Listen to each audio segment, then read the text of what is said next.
Que Dieu nous bénisse. On est de retour par sa grâce. Amen. Je crois qu'il y a des informations importantes. Il y a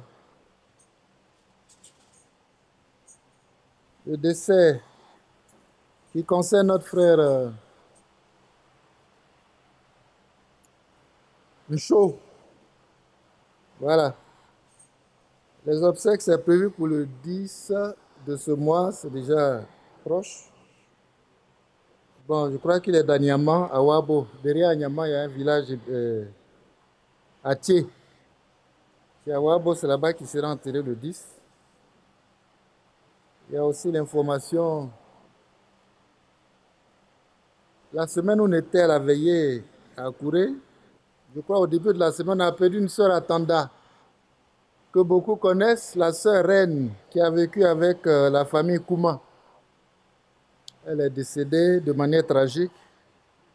Donc ils ont dû faire l'enterrement très précipitamment, mais néanmoins, voyez, la famille chrétienne a décidé, puisqu'elle est une sœur du milieu de nous, que une veillée se tienne, c'est la date du 18. À la date du 18 mai. Voilà. Veillez à Tanda. Et comme ils ont dit eux-mêmes, veillez évangélisation. Veillez évangélisation. Voyez, pour saluer la mémoire de notre sœur, mais en même temps évangéliser la ville de Tanda, ça sera pour le 18.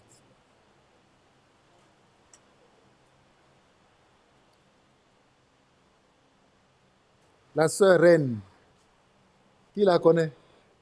Ah voilà, il y a beaucoup de frères qui connaissent la sœur Reine. Elle est décédée de manière tragique, accidentelle, et le corps a été enterré très rapidement.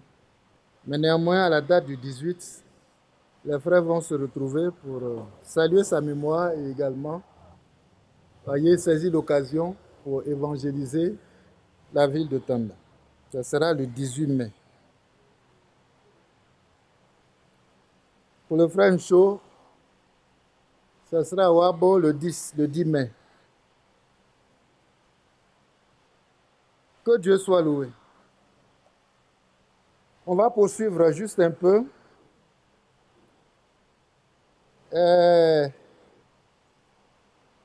Par une définition que le prophète lui-même a donnée de la foi parfaite. C'est le sujet que nous avons abordé le matin que nous poursuivons. Vous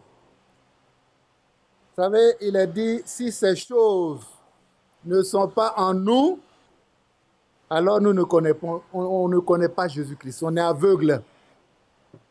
On est perdu. Que Dieu nous aide. Si ces choses sont en vous et sont en abondance, alléluia, c'est le but que chacun de nous poursuit.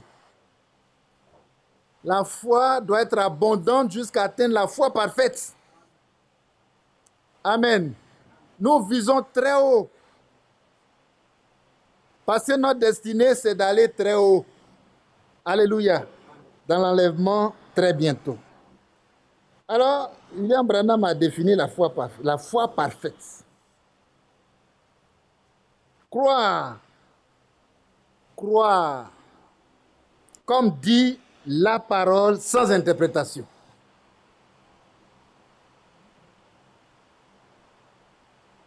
Et il poursuit. Ayez foi dans ce que la parole dit que vous êtes. C'est pour ça que j'ai pensé qu'il est bien qu'on examine, qu'on médite cette définition et que cela nous aide, voyez, dans notre quête, dans notre recherche. Tout le monde recherche la foi parfaite. Je pense que c'est juste, hein? Voilà. C'est l'objectif de chacun d'atteindre la foi parfaite. Et il dit, ayez foi dans ce que la parole dit. D'abord, il dit, c'est croire comme la parole dit. Et maintenant, tu vas croire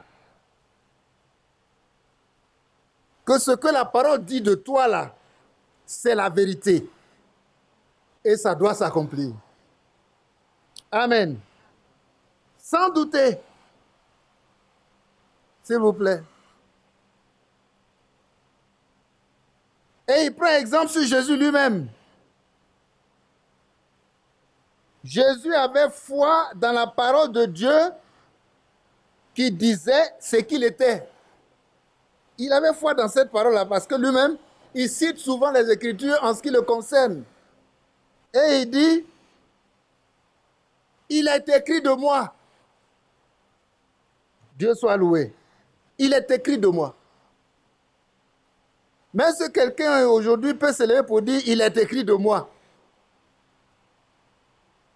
tu dois pouvoir le faire. Amen. Parce qu'il y a une parole pour toi dans la parole de Dieu que tu veux voir s'accomplir.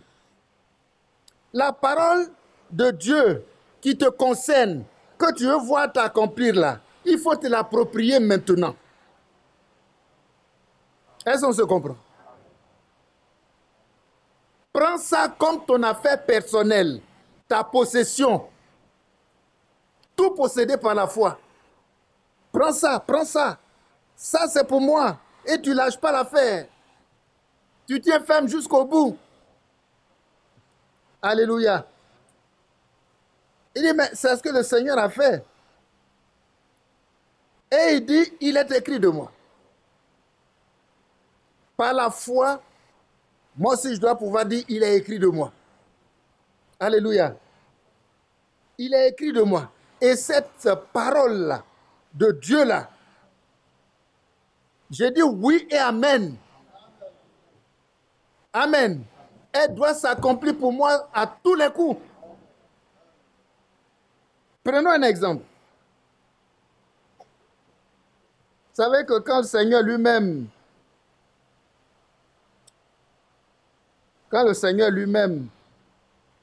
après la crucifixion, qu'il est mort et ressuscité, on sait les événements qui ont succédé. Mais quand on prend juste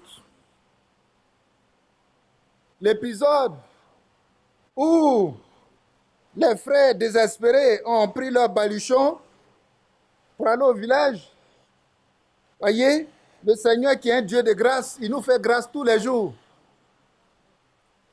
Alléluia. Nous, on n'est pas bon, mais lui, il est bon. Et sa bonté, là, c'est pour nous.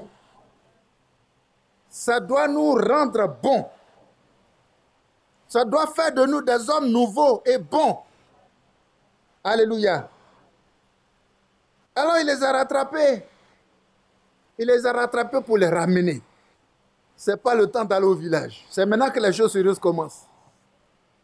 Alléluia. Maintenant que le Seigneur est mort et ressuscité, les choses sérieuses commencent.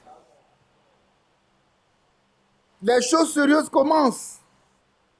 Retournez.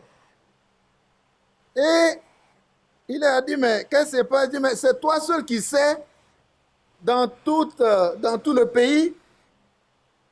C'est toi qui sais pas ce qui se passe. Et ils ont commencé à parler de Jésus. Comment il a été attrapé, tué, crucifié et enterré. Il est ressuscité. Non, bon, ils ont dit, on a appris. C'est vrai, il y a des femmes qui sont allées. Comme toujours, quand il y a un Kwakwato, on dit c'est les femmes. Que Dieu aide nos femmes à ne pas être Kwakwato, mais des femmes de vérité. Bon, il est vrai que des sœurs, des femmes sont allées, elles disent qu'ils n'ont rien trouvé. Dans son tombeau, ils n'ont rien trouvé. Mais de toute façon, ça reste à vérifier.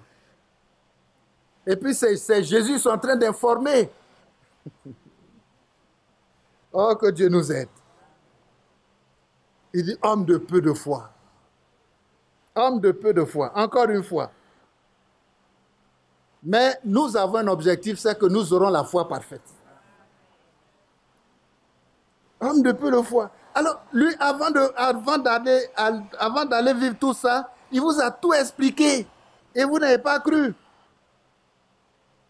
La Bible dit, commençant par Moïse et les prophètes, lui-même, il a pris dans les Écritures, depuis Moïse jusqu'au prophète, tout ce qui le concerne. Et il a réexpliqué Jésus et sa mission de salut pour l'humanité. Voyez, le Seigneur leur a fait grâce, ils ont vu les yeux ouverts et il les a ramenés. Quand ils ont su que c'était Jésus, il a disparu. Ils ont dit quoi? Il est ressuscité. Donc maintenant, ce n'est pas qu'il paraît.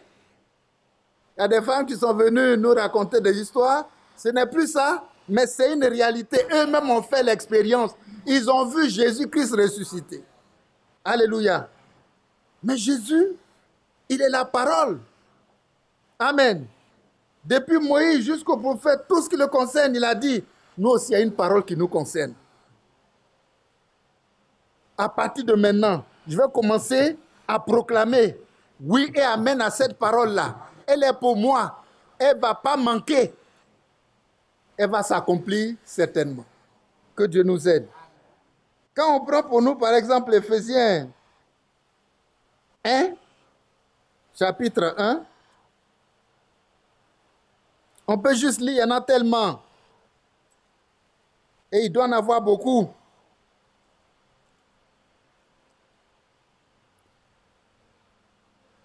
Que dit le verset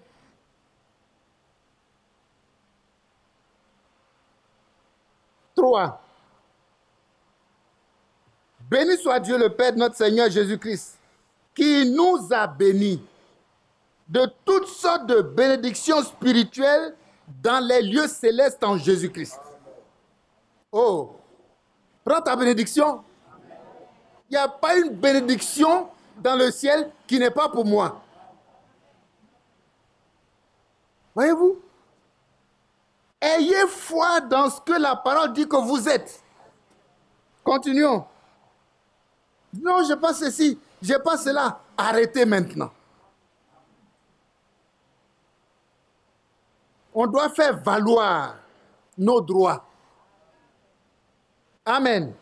Ce qui est pour nous là, on doit la faire valoir. Verset 4. En lui, Dieu nous a élus. Tu es un élu? Alors, gloire à Dieu. Tu n'es plus autre chose. Tu es élu pour le ciel, un point, c'est tout. Cette parole de Dieu est pour moi. C'est ce qu'on dit, il faut t'approprier. En lui, Dieu nous a élus. Avant la fondation du monde, avant que le monde soit monde, il me connaissait. Amen. Dans le plan divin, il a vu tous les hommes qui vont s'aligner, qui vont venir sur la terre, et il m'a vu dedans. Et il m'a pris depuis ce temps-là. Et je lui appartiens. Tout ce que le diable peut faire contre moi ou avec moi, c'est du leurre. Ça ne marchera pas. Il est vaincu au nom de Jésus-Christ. Mais moi, je suis élu depuis la fondation du monde. Il dit, ayez foi dans ce que la parole dit que vous êtes. C'est ça, l'exercice de la foi parfaite là. Il faut commencer ça maintenant. Il ne faut pas laisser le diable te tromper, comme il a trompé la femme. Mais tu crois que ton affaire de chrétien là, tu crois que c'est du sérieux? Oui, c'est du sérieux. Ça s'appuie sur la parole de Dieu. Amen. Je suis élu. Il dit, en lui, Dieu nous a élus avant la fondation du monde pour que nous soyons saints et irréprochables devant lui. Tu es saint et je suis saint. Et nous sommes saints. Quel que soit ce que le diable fera, dira, nous sommes saints. Saint et irréprochable devant lui. Amen. Saint et irréprochable. Prends ça pour toi.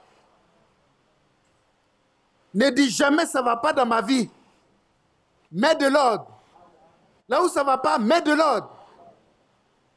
En même temps que tu as mis de l'ordre, ça va déjà. Et ça ira. Parce que tu es saint. Mais la foi, il dit, définition de la foi, il dit, la foi parfaite là, c'est ayez foi dans ce que la parole dit que vous êtes. Prends ça pour toi maintenant. Pas que tu le seras, mais maintenant même tu l'es déjà. Sans délai. Ça a trop duré, que Dieu nous aide. Verset 5. Nous ayons prédestiné dans son amour à être ses enfants d'adoption par Jésus-Christ, selon le bon plaisir de sa volonté. Est-ce qu'il a demandé mon avis? Non. Est-ce que mon avis a compté? Non.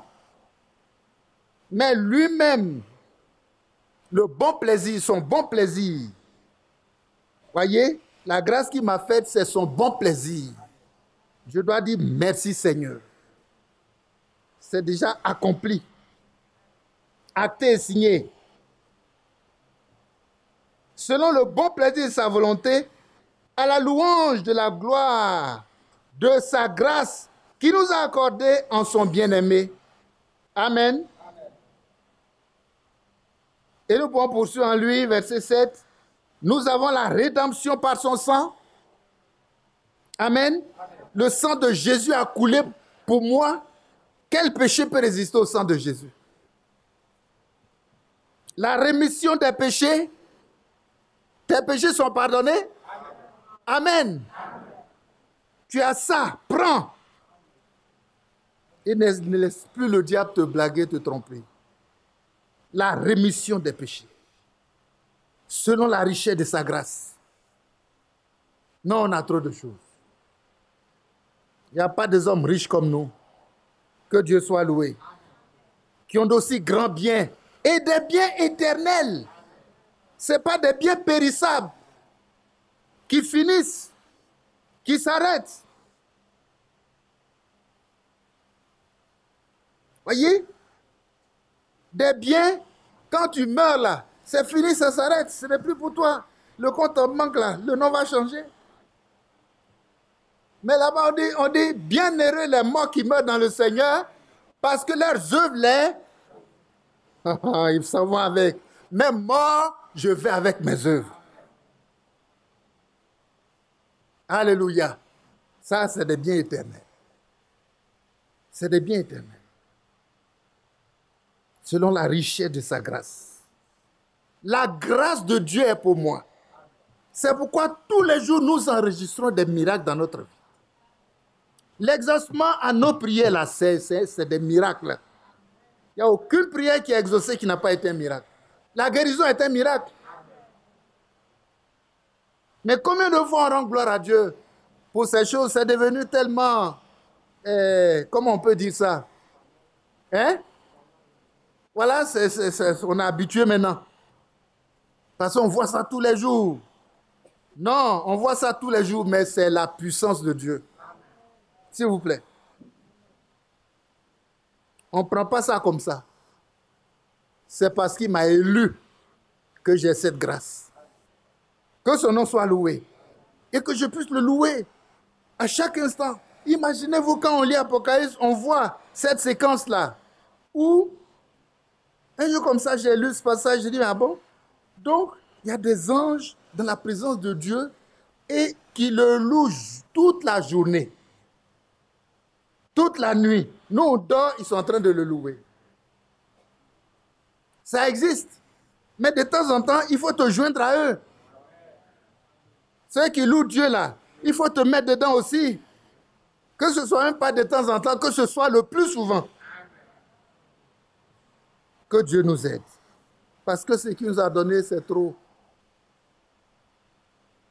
En lui, nous avons ça. La rédemption par son sang. Ce que son sang a fait pour nous. La rémission des péchés. Quand un péché veut t'agresser, tu dis arrête. Alléluia. Le prix que Christ Jésus a payé pour moi à la croix du Calvaire, c'est valable. Je te l'applique. Au nom de Jésus-Christ, arrière de moi, Satan. Cela doit s'accomplir. Oh, que Dieu nous aide. Est-ce que tu crois que c'est pour toi? Si c'est pour toi, tu dois le faire valoir. Verset 8 dit que Dieu a répandu abondamment sur nous par toute espèce de sagesse et d'intelligence. Ne dis plus, je ne suis pas intelligent. Je ne comprends pas les choses de Dieu. Non. Toute espèce de sagesse et d'intelligence là, il t'a donné pour que tu puisses comprendre les choses de Dieu, la parole de Dieu. La révélation, tu es tout pour le mettre à exécution lorsque le temps sera accompli. De réunir toutes choses en Christ, celles qui sont dans les cieux et qui sont sur la terre. En lui, nous sommes aussi devenus héritiers. Alléluia. Héritiers. Ayant été prédestinés, suivant la résolution de celui qui opère toutes choses d'après le conseil de sa volonté, afin que nous servions à la louange de sa gloire. Nous qui d'avance avons espéré en Christ, en lui, toujours en lui. Nous aussi, après avoir entendu la parole de la vérité, l'évangile de notre salut, en lui, vous avez cru et vous avez été scellés du Saint-Esprit qui avait été promis. Ne dis jamais que je n'ai pas le Saint-Esprit. C'est ton bien personnel. Alléluia. Et tu dois être scellé pour le jour de la rédemption. Verset 4, on finit là. Verset 4, lequel est un gage notre héritage pour la rédemption de ceux que Dieu s'est acquis à la louange de sa gloire. Que son nom soit glorifié. Amen. On poursuit un peu parce que ce qui est dit là, dit, puisqu'on a tout ça, qu'est-ce qu'on doit faire en retour? Verset 15. C'est pourquoi, moi aussi, après avoir entendu parler de votre foi au Seigneur Jésus et de votre charité pour tous les saints, je ne cesse de rendre grâce pour vous, faisant mention de vous dans mes prières, afin que le Dieu de notre Seigneur Jésus-Christ, le Père de gloire, vous donne un esprit de sagesse et de révélation dans sa connaissance, et qu'il illumine les yeux de votre cœur, pour que vous sachiez quelle est l'espérance qui s'attache à son appel, quelle est la richesse de la gloire de son héritage qui réserve aux saints. Oh, quelle gloire! Alléluia! Et quelle est envers nous qui croyons l'infinie grandeur de sa puissance. L'infinie grandeur de sa puissance. Envers qui? Envers nous qui croyons. L'infinie grandeur de la puissance de Dieu, là, c'est pour nous. Se manifestant avec efficacité par la vertu de sa force. Il a déployé en Christ, en le ressuscitant des morts. Amen. La même puissance qui a ressuscité Christ des morts, là, la même puissance est dans notre vie, travaille dans notre vie tous les jours. La même puissance.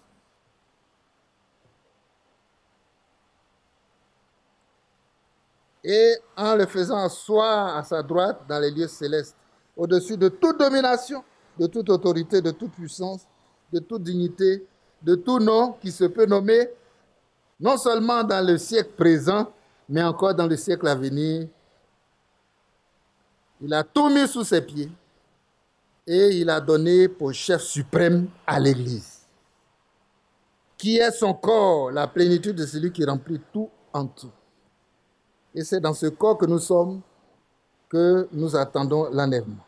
Tout est Christ. Alléluia. Il dit, ayez foi dans ce que la parole dit que vous êtes. Et ça là, c'est ce que tu dois mettre au devant. Amen. De tout. C'est mon statut. C'est ma destinée. C'est ma vie. Le Seigneur lui-même dit, il est écrit de moi. Moi aussi, je dois pouvoir dire, il est écrit de moi. Parce que je lui appartiens. Amen. Il est écrit de moi aussi. En tant que fils de Dieu, il est écrit de moi. Je dois faire valoir la parole de Dieu. Je dois la croire pour que elle s'accomplisse pour moi. Croyez et vous le verrez s'accomplir. Gloire soit rendue à son nom. Amen. Et c'est tellement beau. C'est tellement beau. Le prophète fait voir qu'il y a un mot dans la Bible, qui est répété près de 365 fois. C'est répété, répété, répété, répété. Comptez 365 fois. Il répète. Il répète. Ne crains rien. Amen. Ne crains rien. Mais si donc il est vrai que tout cela est notre possession, frères et sœurs, qu'est-ce que nous devons craindre? Oh, gloire soit rendue au Seigneur. Ésaïe 54. On poursuit un peu.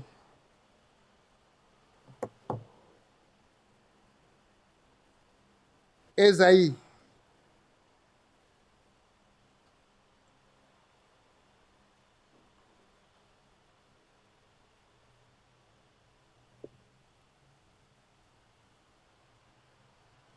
Alors, vous voyez, on promène des regards inquiets comme si on n'a rien, alors qu'on a tout. C'est même écrit, hein. Est-ce que vous savez que ce que je viens de dire là, c'est un verset de la Bible. On est présenté comme n'ayant rien, alors que nous avons tout. Et c'est notre foi parfaite qui va faire que ce tout-là va s'accomplir pour nous. Tout ce que nous avons là, ça va s'accomplir. Que son nom soit loué. Alors, Isaïe 54, il dit, verset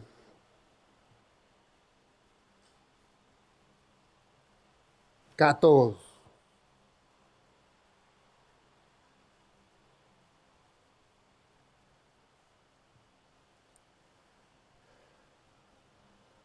Tu seras affermi par la justice. Bannis l'inquiétude. Bannis l'inquiétude. L'inquiétude viendra. Ça va taper à ta porte. Si tu refuses d'ouvrir, ça va passer par la fenêtre. Ça va trouver un coin pour entrer. Mais quel que soit son état, sa condition, ses exigences, il faut mettre un trait dessus. Je n'ai pas peur parce que mon Seigneur est vivant. Alléluia. Bannis l'inquiétude. Quand on dit de le bannir, ça veut dire que l'inquiétude viendra. La situation qui inquiète va t'arriver. Mais il faut le bannir. Mais c'est la foi qui peut bannir l'inquiétude. C'est la foi, hein, qui peut bannir l'inquiétude. Amen. Bannis l'inquiétude. Car tu n'as rien à craindre. Et la frayeur, car elles n'approcheront pas de toi. Tu n'as rien à craindre. Il ne faut pas être effrayé. Elle ne va même pas s'approcher de toi. Le diable vient faire « Oh ». Tu fais « Oh », je fais « Ah ». Parce que je sais que c'est zéro. Que Dieu soit loué. Mais dans ton fort intérieur, là, comment ça se passe? Tu trembles comme une feuille ou bien ta foi est ferme. Ton espérance est ferme. Ton assurance est ferme. Je suis sûr que ce que tu es en train de faire là, ça ne va pas aboutir. Alléluia. Quelque part, il est écrit, si tu trembles, je vais te laisser trembler. Je te ferai trembler même. Que Dieu nous aide. Bannis l'inquiétude, bannis l'inquiétude. Bannis la crainte. Car tu n'as rien à craindre. Tu n'as rien à craindre. Ah. Verset 15. Si l'on forme des complots, cela ne viendra pas de moi. Quiconque se liguera contre toi tombera sous ton pouvoir. Alors, je t'apprends par ce verset-là que tu as un pouvoir. Amen. La parole déclare que j'ai un pouvoir. Et mon pouvoir, là, c'est une réalité. J'en prends acte et je suis conscient que j'ai un pouvoir. Je dois l'exercer. Quand tu as un pouvoir, il faut l'exercer. Pas pour faire malin, mais pour glorifier Dieu. C'est pas parce que tu peux faire descendre l'eau du ciel qu'à chaque fois tu as commencé à... Non. Dans la sagesse et l'intelligence. Verset 16, voici, j'ai créé l'ouvrier qui souffle le charbon au feu et qui fabrique une arme par son travail, mais j'ai créé aussi le destructeur pour la briser. Toute arme, écoutez bien, toute arme forgée contre toi sera sans effet. Oh. Ta foi doit prendre ça et la rendre vivante pour toi. Les armes sont nombreuses, je sais que ça circule. C'est sorti à mon nom. Les complots sont nombreux. Mais tout est nul et non avenu. Et toute langue qui se lèvera en justice contre toi, tu la condamneras.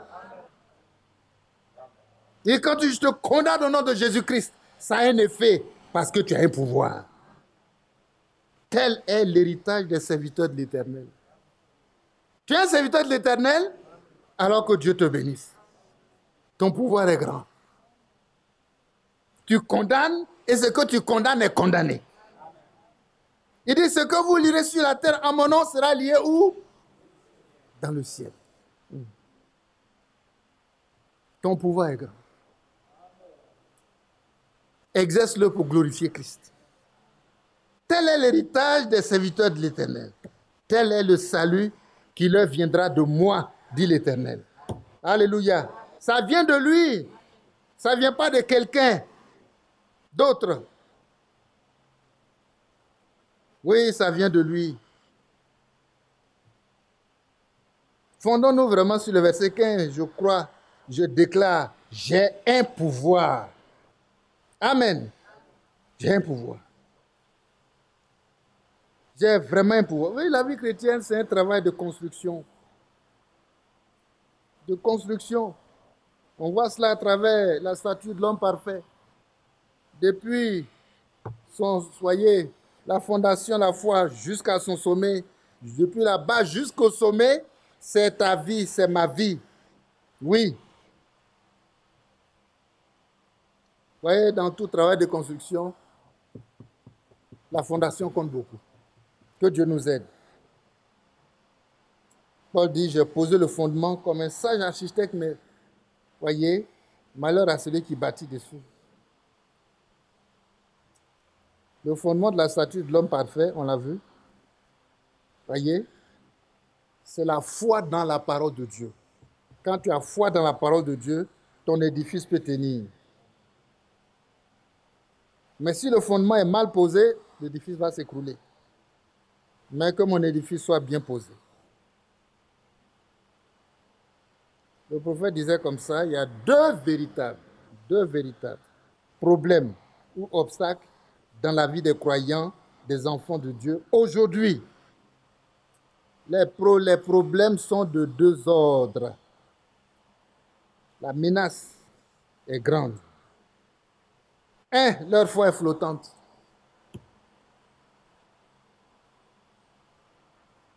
Leur foi est flottante. Elle n'est pas fondée, elle n'est pas enracinée. Quand une foi flotte, c'est parce que tu n'es pas dans la parole de Dieu. Que Dieu nous aide. Quand tu n'es pas dans la parole, ta foi est flottante. C'est même écrit, la foi est flottante par tout vent de doctrine.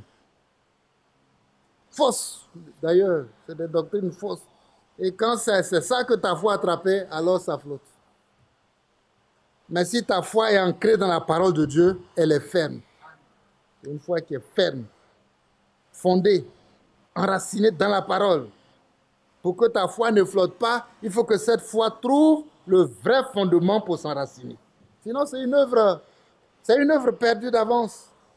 Ce qui flotte est ballotté par tout vent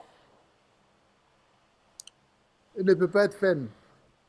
Non, non, non, non. Ça ne peut pas être ferme. Donc, c'est le premier obstacle. Parce qu'on joue à la parole de Dieu, on n'a pas une foi ferme qui est fondée dans la parole de Dieu. On a attrapé des interprétations, c'est dans ça on croit. Donc, c'est une foi qui flotte à tout vent de doctrine. Elle est flottante. Et là, le deuxième obstacle s'attache aux hommes, prennent les hommes pour appui. Il y en a qui sont, voyez, attachés plus à des prophètes qu'au Seigneur lui-même. Leur appui, c'est le prophète. C'est le frère Branham. C'est le frère Franck. Prendre les hommes pour appui, c'est l'échec. Prendre les hommes pour appui, ensuite prendre les institutions pour appui. Mais moi, l'Éternel est mon rocher, mon appui, ma forteresse. Alléluia. Frères et sœurs, c'est très, très, très important. Il ne faut pas t'attacher au prophète, il faut t'attacher au Dieu du prophète. Que le Dieu du prophète soit ton Dieu. Amen. Alors tu es arrivé. Mais si c'est le prophète qui est ton appui, voyez, tu n'es même pas au milieu de la route. C'est l'échec total. Que Dieu nous aide. On sait beaucoup de gens qui parlent de William Branham, mais ils sont perdus. Il y en a qui vont baptiser, qui vont jusqu'à baptiser au nom de William Marion Branham. Ce n'est pas le fait d'avoir son nom dans la bouche qui fait de toi quelque chose. Tu as dévié le diable. Il a vu que tu es flottant. Il a vu que là où tu as mis ta foi, ce n'est pas la parole. Et il t'a arraché, il t'a mené loin.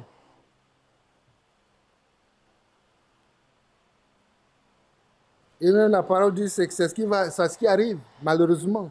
Quand ta foi est flottante, voyez, il y a un esprit d'égarement. C'est le diable. Un esprit d'égarement qui vient te prendre et t'éloigne encore davantage. Sinon, si tu te laisses à côté de la parole, un jour tu peux te repentir et puis retrouver ta bonne position. Il t'amène loin. Une énergie d'erreur. Un esprit d'égarement. Et d'endurcissement. Ça, c'est des obstacles. Ne prenons jamais les hommes pour appui. Parce que ce n'est pas un homme qui t'a sauvé, c'est Christ qui m'a sauvé à la croix. Ce n'est pas une institution qui m'a sauvé. Tout ça, c'est de l'idolâtrie. Il y en a qui considèrent leur église plus que la parole de Dieu. C'est de l'idolâtrie. Que Dieu nous aide. Psaume 18.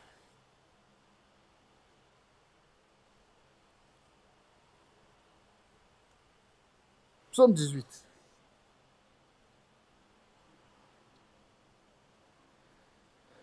Verset 2. Je t'aime, ô Éternel, ma force. Amen. Éternel, ma force. Seigneur, je vais à ce combat. Je sais que ce n'est pas facile, mais sois ma force. Et donne-moi la victoire. Alléluia. Je t'aime, ô Éternel, ma force. Éternel, mon rocher. Ô Éternel, ma force. Éternel, mon rocher. Ma forteresse. Mon libérateur. Mon Dieu. Mon rocher. Où je trouve un abri. Mon bouclier. Ma force qui me sauve. Ma haute retraite. Il faut le déclarer.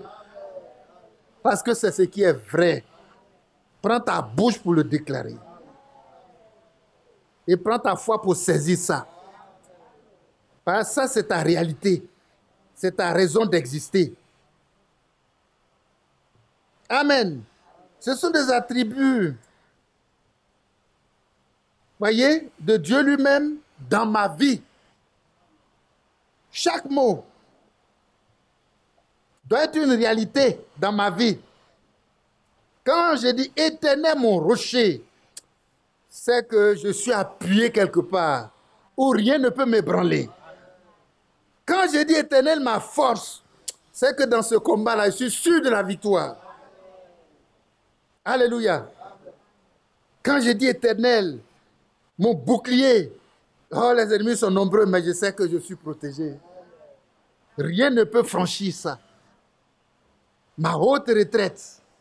Alléluia. Alléluia. Professionnellement, je suis à la retraite, mais ma vraie retraite, c'est l'éternel. C'est Jésus-Christ. Ma vraie retraite, c'est Jésus-Christ. Il ne regarde pas la retraite des hommes. Que Dieu soit loué. Il dit, je m'écris. Qui crie?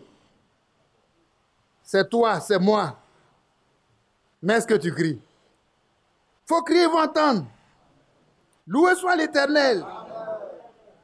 Alléluia. Voyez, c'est tellement beaucoup en toi. C'est tellement abondant en toi que ça explose. Je m'écris, loué soit l'Éternel. Et je lui délivre. Et je suis délivré de mes ennemis. Amen. Oh, c'est vraiment un Dieu merveilleux. Ça dit là où il dit loué soit l'Éternel, il est coincé, hein, il est attaqué. C'est comme ses disciples qui étaient dans une prison. Ils les ont enfermés là. Et ils ont commencé à louer Dieu. Oh, ce qui s'est passé à la suite, c'est grave. Alléluia. L'administration de la prison était en débandade partout. Le lieu où ils étaient a tremblé. Ils n'ont même pas prié, ils ont crié la louange, la gloire à Dieu. Ça a tellement tremblé que les portes de prison étaient ouvertes, mais tous étaient là. C'est des hommes sages et intelligents. C'est des hommes sages. C'est des hommes de Dieu. Personne n'a fui.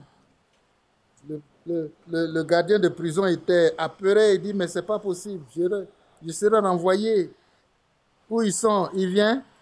Il dit, vous êtes là. Il dit, tout le monde est là. Que Dieu soit loué. Ils ont dit, non, cette affaire-là, on ne va pas attendre. Allez-y à la maison en même temps. Il ne faut pas chercher problème là où il n'y en a pas. Si tu as fait un enfant de Dieu, tu as problème. Que Dieu soit loué. Je m'écris, loué soit l'Éternel. Et je suis délivré de mes ennemis. Le jour où tu seras accablé là, il ne faut pas oublier ça. C'est ça l'exercice de la foi, frère, sœur. C'est ça l'exercice de la foi. Il faut que la situation se présente. Et puis toi aussi, tu manifestes la foi. Et Dieu se manifeste. Et tu reconnais que ce Dieu-là, il est vrai. Ce qu'il dit là s'accomplit toujours. Mais quand il crée la situation, oh, on va ailleurs. Et il dit, mais ce n'est pas possible, homme de peu de foi. Pourquoi as-tu douté? Pourquoi as-tu douté? Un homme païen, il amène son fils, incroyant. Il dit, tes disciples n'ont même pas pu faire quelque chose. Le Seigneur qui entend ça, il n'est pas heureux. On ne dit pas du bien de ses disciples. Mais il faut qu'on puisse dire que tes disciples sont merveilleux. Je suis allé les trouver, j'ai trouvé la solution à mon problème. Que Dieu soit loué.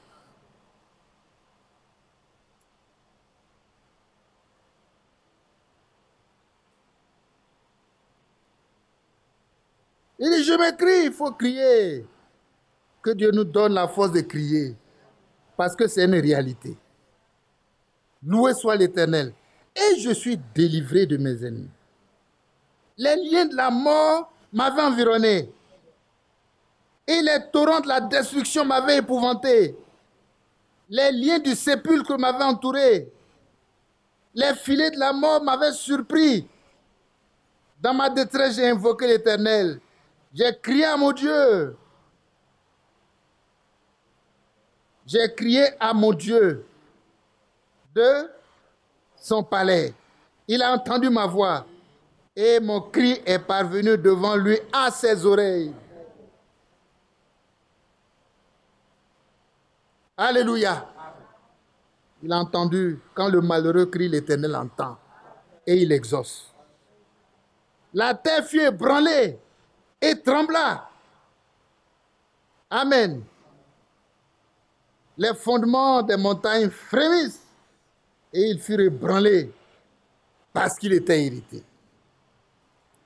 Que Dieu soit loué. Mais c'est une réalité pour nous. On n'ira pas loin. On prend ça. Mais il y en a tellement à prendre. Il y en a tellement à prendre. Quand on prend Psaume 62, le verset de Psaume 60. Psaume 60, verset 14, par exemple. Avec Dieu, nous ferons des exploits. Il écrasera nos ennemis. Aucune raison d'être effrayé. C'est un manque de foi coupable. Un coupable manque de foi. Mais nous sommes destinés à la foi parfaite.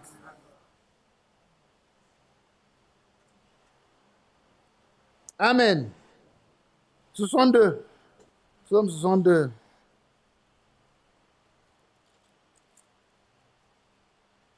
Oui, mon âme, confie-toi en Dieu, car de lui vient mon espérance. Alléluia. Oh, c'est merveilleux. Verset 7 dit, oui, c'est lui qui est mon rocher et mon salut, ma haute retraite. Je ne chancellerai pas. Amen.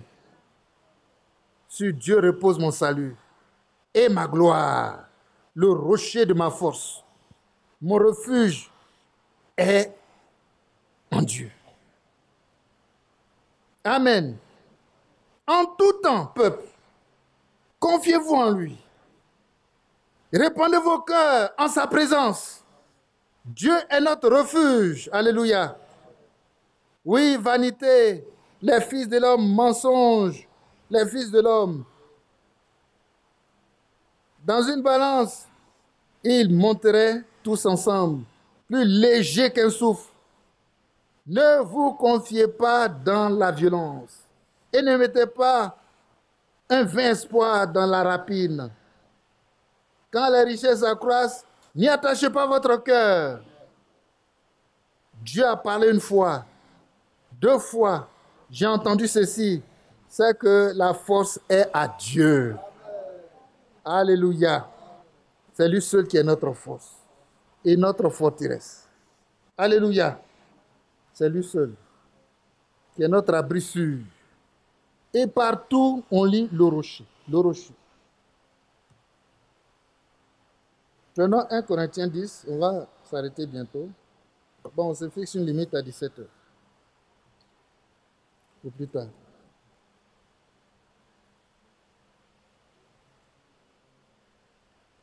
« 1 Corinthiens 10.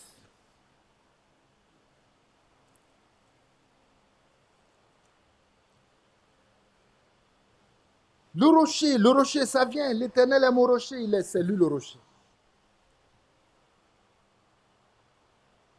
Et ce rocher qui est l'Éternel, dans l'Ancienne Alliance, dans l'Ancien Testament, le rocher devient qui encore dans la Nouvelle Alliance? Verset 10. Non, chapitre 10, j'ai dit. Verset 4.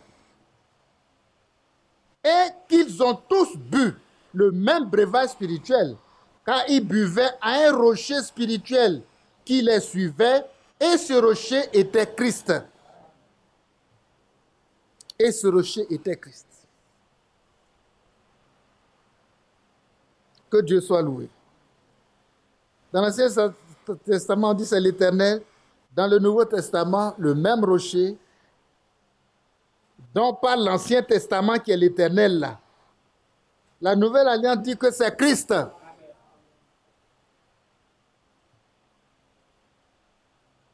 C'est Christ. Que le nom du Seigneur soit loué. Amen. C'est lui, le Dieu véritable, c'est Christ. Le rocher qui les suivait par lequel. Mais c'est merveilleux. Parce que quelque chose s'est passé et j'ai compris que le rocher qui est l'Éternel, là, Moïse n'avait pas le droit de le frapper. Que Dieu nous aide. Je ne sais pas si vous m'avez compris. Hein. Vous êtes fatigué. Moïse n'avait pas le droit de frapper le rocher. Est-ce que nous comprenons? Parce que le rocher, c'est l'Éternel. On ne frappe pas son Dieu.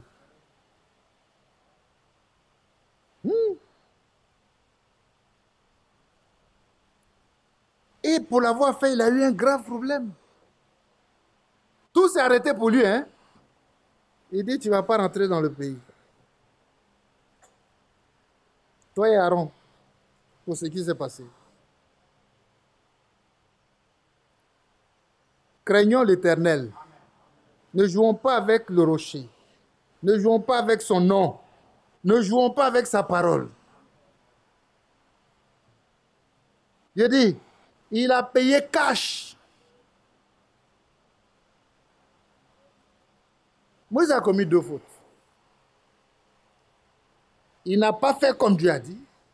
Allons dans Nombre 10. Nombre.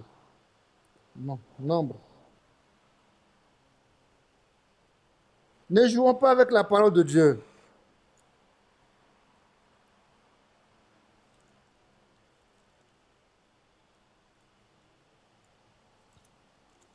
Moïse ne jouait pas, hein, il a juste fait une erreur. Il s'est laissé emporter. Il y en a des commentateurs qui disent qu'il s'est laissé emporter parce qu'il était provoqué par le peuple. C'est lui qu'on accuse, c'est lui qu'on accuse.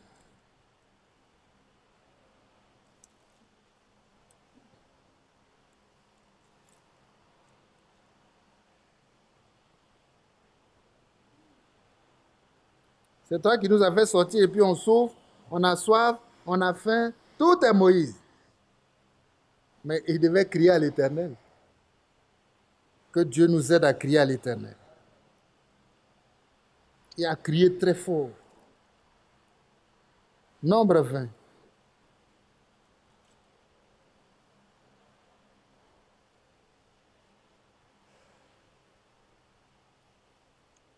Verset 7. L'Éternel parla à Moïse et dit, prends la verge. Vous savez, la verge représente l'autorité de Dieu dans les mains de Moïse. Quand le peuple voit la verge, ils savent qu'il est investi de l'autorité. Tout à l'heure, on a lu que nous avons aussi le pouvoir. Au nom de Jésus-Christ, nous avons le pouvoir. Amen. L'Éternel par Moïse dit, prends la verge et convoque l'assemblée. Toi et ton frère Aaron. Vous parlerez en leur présence au rocher. Vous parlerez en leur présence au rocher. Et il donnera ses eaux. Tu feras sortir pour eux de l'eau du rocher. Avec quoi? Avec quoi? Avec la parole. Avec la parole. S'il vous plaît. Tu feras sortir l'eau du rocher avec la parole. Parle au rocher. Dieu veut qu'on lui parle. Il n'a pas dit de le frapper. Que Dieu nous aide.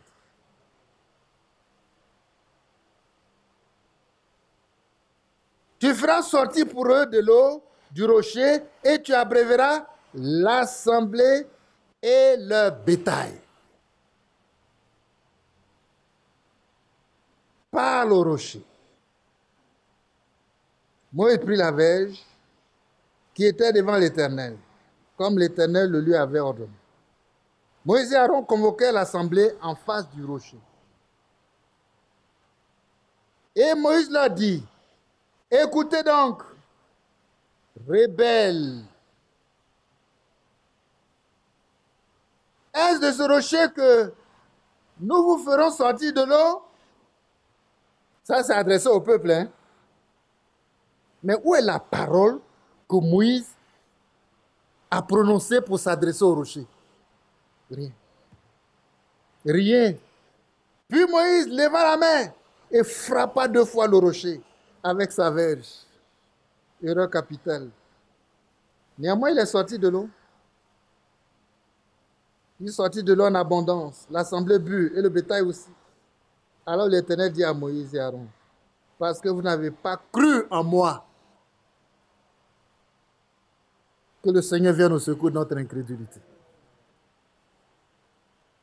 Ce qu'il a dit là, ce n'est pas ce que Moïse a fait. Ce qu'il a dit dans sa parole là, c'est pas ce que nous faisons dans notre vie. Que Dieu nous aide à nous ressaisir. Vous n'avez pas cru en moi pour me sanctifier aux yeux des enfants d'Israël. Vous ne ferez point entrer cette assemblée dans le pays que je lui donne. Ce sont les eaux de Moriba, où les enfants d'Israël contestaient avec l'Éternel qui fut sanctifié en eux.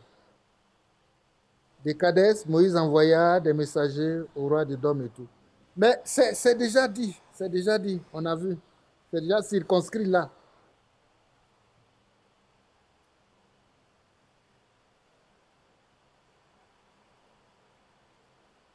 Mais quand vous regardez la suite, c'est catastrophique. Quand il n'était plus loin d'entrer dans le pays, il a rappelé à Moïse que ma parole a dit que tu ne vas pas rentrer dans le pays. D'abord, il a donné un ordre de faire d'aller avec Aaron. Voyez. Et ce n'est même pas loin. Hein? La sentence là qu'il a annoncée, verset 22. Toute l'assemblée des enfants d'Israël partit de Kadès et arriva à la montagne de Hor. L'Éternel dit à Moïse et Aaron, vers la montagne de Hor, sur la frontière du pays d'Édom.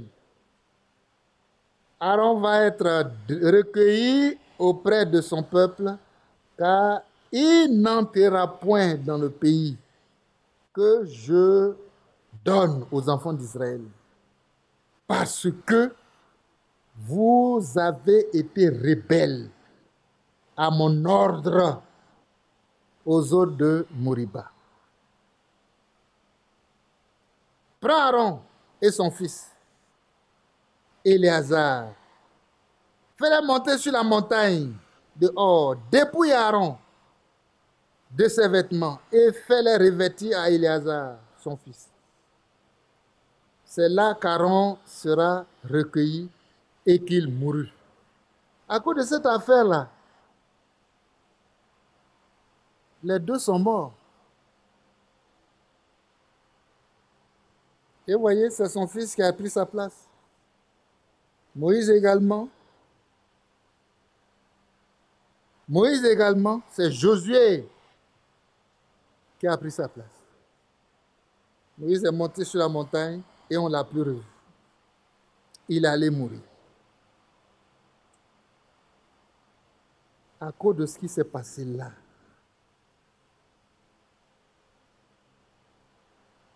Aaron a été dépouillé. Il mourut. Moïse a été tellement un grand prophète. Il a été bien partout. C'est la première fois que ça n'a pas marché. Voyez, c'est dit, peuple, il faut craindre l'Éternel. Que Dieu nous aide à craindre sa parole. C'est quelque chose. Quand tu transgresses, c'est la mort qui te frappe. C'est la mort. Ils sont morts. Ils ne sont pas rentrés. Ils sont morts, ils ne sont pas rentrés. Dieu n'a pas dit à Moïse de frapper le rocher. Le rocher, c'est l'Éternel. Le rocher, c'est Christ. On ne peut pas le frapper. On lui parle. On lui adresse ses besoins. Ça devait être une cérémonie, comme ce qui s'est passé quand il a dit lève la verge. Quand Moïse a levé la verge devant la mer Rouge, la mer s'est fondue comme ça. Dieu a accompli le miracle. Alléluia. On ne frappe pas Dieu pour qu'il accomplisse son miracle, il faut lui parler. Moïse a frappé 2 fois le rocher. Mais le rocher, c'est l'Éternel. Le rocher, c'est Christ. Que Dieu nous aide. Il dit, vous avez été rebelles à cause de ça. Vous n'avez pas cru ma parole.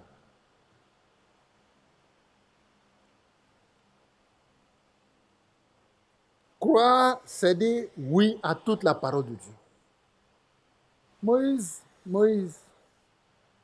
c'est une situation qui est vraiment bouleversante. Mais c'est ce qui est arrivé. Pour nous servir d'exemple. À nous qui sommes parvenus, voyez, en ces temps de la fin là, ça doit nous servir d'exemple. Que Dieu nous aide. Dieu doit passer en premier.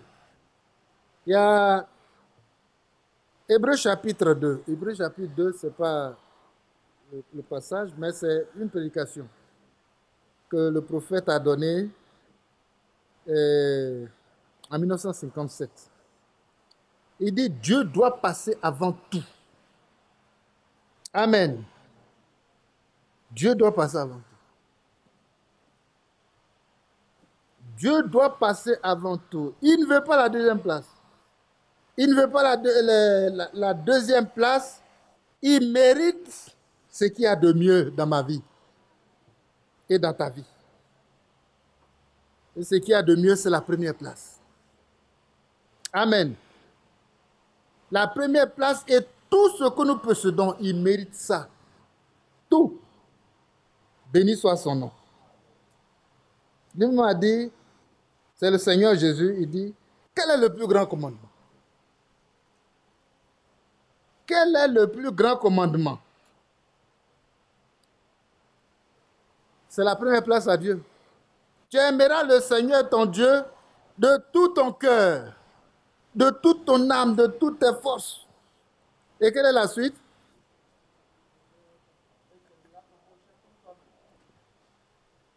Amen. Vous voyez, le plus grand commandement, c'est l'amour. Et c'est Dieu d'abord. Et ensuite, vient ton prochain.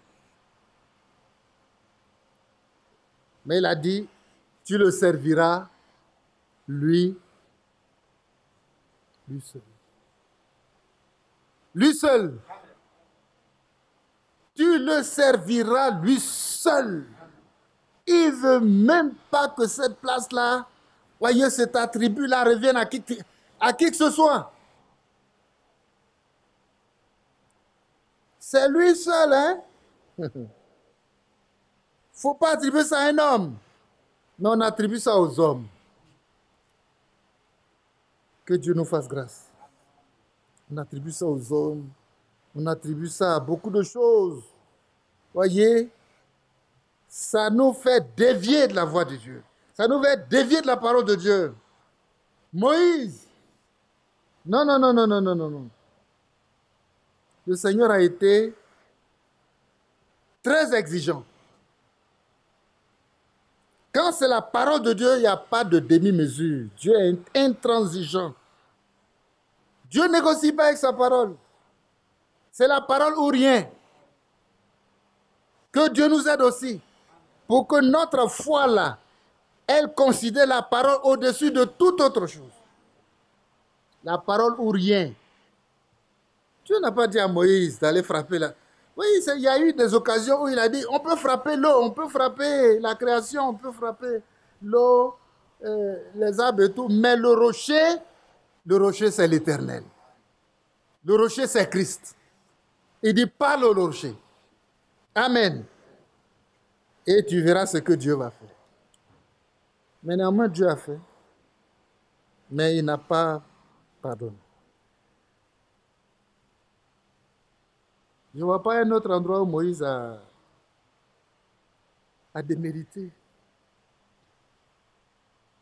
Mais à cause de ça, il n'est pas rentré, lui et Aaron.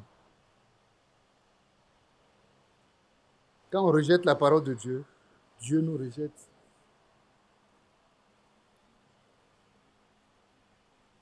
Amen. Que Dieu nous aide à revenir de tout notre cœur. C'est le temps où nous devons revenir.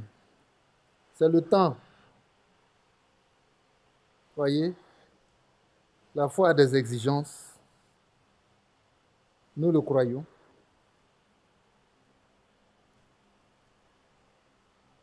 Parmi ces exigences-là, il est dit faire toutes choses par la parole de Dieu. Pas autre chose. La foi a des exigences. Et l'exigence de la foi, c'est qu'on doit tout faire par la parole de Dieu.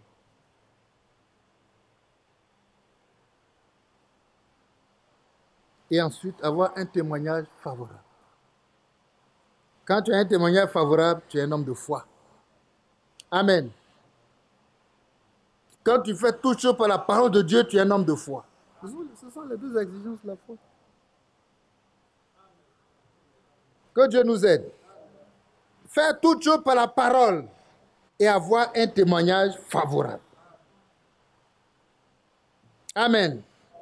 Quand tu as fait ça, tu es un homme de foi. Tu as accompli les exigences de la foi. Oh, que Dieu nous aide. Frères et sœurs, ça, voyez, c'est merveilleux pour nous. Prenons Apocalypse, on va finir là. 1. Je cherchais ce passage-là où Jean parle de ces deux éléments-là.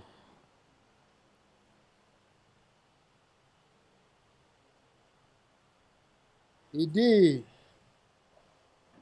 c'est pourquoi il s'est retrouvé là-bas, sur un terrain très très difficile.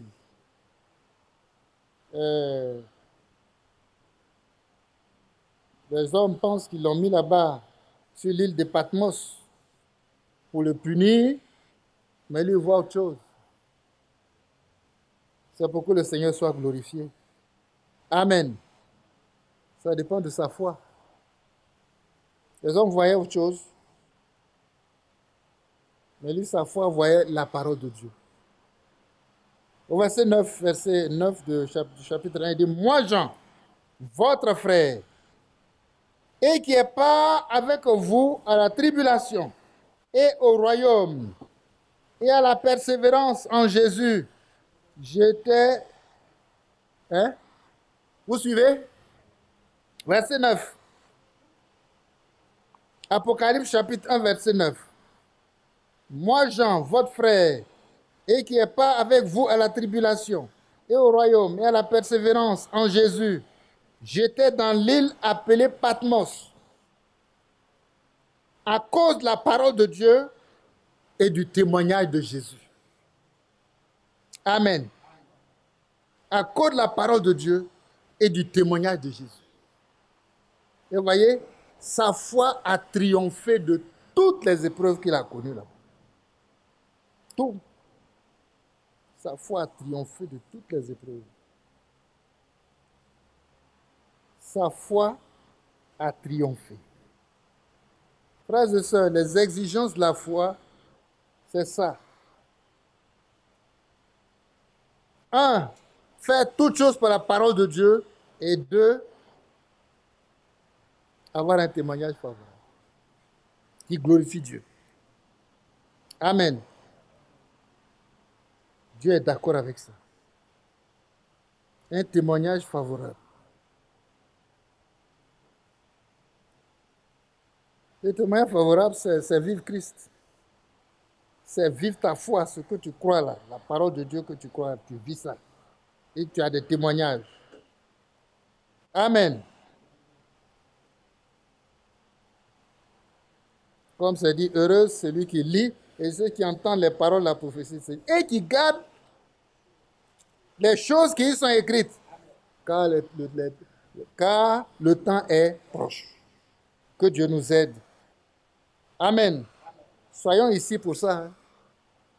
Que je puisse dire que je suis ici à cause de la parole de Dieu et du témoignage de Jésus. Je ne poursuis rien d'autre. Et le Seigneur m'aidera à aller jusqu'au bout.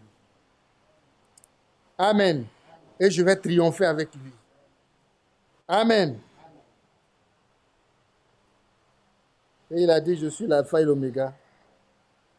Dit le Seigneur Dieu, celui qui est, qui était et qui vient, le Tout-Puissant. C'est ce qu'il est. C'est ce qu'il est. Et chacun doit porter son témoignage. Le témoignage de Jésus doit être dans la vie de chacun de nous. On l'est reconnu pour avoir marché avec Jésus. On l'est reconnu pour avoir été avec Jésus. C'est ça qui doit être notre témoignage. Et notre foi est inébranlable dans la parole de Dieu. Que Dieu soit loué. Et si j'ai cette foi-là, je sais aussi que la parole de Dieu écrite là, il y a quelque chose qui me concerne dedans qui doit s'accomplir. Amen. Et j'attends ça. Je le crois. Je le déclare. Le Seigneur lui-même, il rendait témoignage de ce qui est écrit de lui. Si nous sommes ses disciples, nous devons aussi rendre témoignage de ce qui est écrit de nous. Parce que c'est la vérité. Parce que c'est notre foi. C'est ce que nous croyons et c'est ce qui doit s'accomplir. Nous allons vraiment prier pour que Dieu soutienne son œuvre. Il soutienne son œuvre parce que ce n'est pas la force de l'homme. On a lu tout à l'heure, éternelle notre force. Amen. Ce n'est pas la force de l'homme, mais c'est sa force toute puissante. Qu'il soutienne cette œuvre-là pour qu'elle avance et prospère dans ses mains à lui. Que la parole de Dieu soit puissante au milieu de nous et qu'elle soit prêchée dans la vérité. Vraiment que le Seigneur lui-même oigne, voyez, la prédication de la parole de Dieu dans l'Église pour que tout soit conforme à sa parole. Que ceux qui sont venus charger soient déchargés totalement. Qu'ils repartent libres et que les promesses annoncées dans ce livre qui les concerne soient leur partage. Par la foi, par leur propre foi. Sauve-toi pour ta vie. Que Dieu nous aide. Qu'il nous donne la foi parfaite. Qu'elle grandisse et qu'elle atteigne la perfection pour nous préparer à ce grand jour qui n'est plus loin. Voyez, l'enlèvement, sans la foi parfaite, nul ne sera enlevé, c'est ce que le prophète a dit. Nous allons aussi prier son serviteur qui certainement sera en route et devait rentrer le 4. Que la main de Dieu le porte jusqu'à nous dans la paix. Que notre semaine soit également une semaine de paix. Tous ces programmes-là annoncés, que Dieu nous soutienne les familles éplorées, la famille de notre frère Ncho. Sa femme m'a appelé, ses filles également m'ont appelé par rapport au décès de son mari et de leur père. Voyez.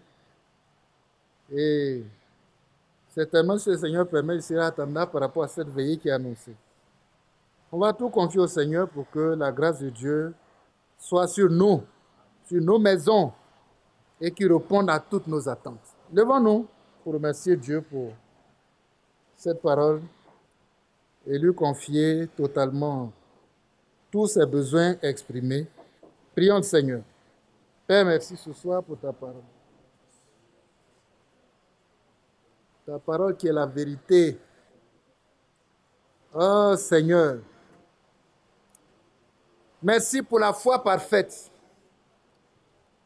Elle est parfaite par ta parole. Oh Dieu, elle est parfaite par la puissance du Saint-Esprit. Ce n'est pas la force de l'homme, certainement. Mais ce soir, nous voulons te confier l'Église pour que tu en prennes soin. Tu connais les besoins. Oh Dieu Tout-Puissant. Prends le contrôle et la direction. Prends le contrôle de la direction de nos vies, de nos maisons, de l'Église. Oh, sois notre forteresse et notre abri sûr, notre haute retraite. Éternel, apprends-nous à crier ton grand nom. Oh Seigneur, nous ferons des exploits. Nous ferons avec toi, nous ferons des exploits. Et nous attendons ces exploits-là. Des exploits dans la vie de chaque enfant de Dieu. Des exploits dans nos maisons. Des œuvres de la foi toute puissante. Oh Dieu Tout-Puissant. Prends contrôle et direction de nos vies, Seigneur. Oh Père, prends contrôle et direction. Prends contrôle et direction de nos vies. Prends contrôle et direction de nos vies, Seigneur. Prends contrôle et direction de nos vies. Tiens l'Église sous ta bannière, sous ton bras puissant. Oh Dieu Tout-Puissant. Là où nous devons prendre des décisions pour avancer avec toi, avec la vérité, avec ta parole, que nous soyons intransigeants, comme Christ lui-même est intransigeant devant sa parole. Même avec le grand Moïse, ton serviteur, tu as été intransigeant. Oh Dieu, fais-nous grâce. Fais-nous grâce. Fais-nous grâce, oh Dieu. Bien souvent, nous nous laissons aller à beaucoup de débordements, de dérapages. Ramène-nous continuellement, Seigneur. Ramène nos cœurs. Brise les liens de l'égarement, de l'impiété. Oh, de l'aveuglement.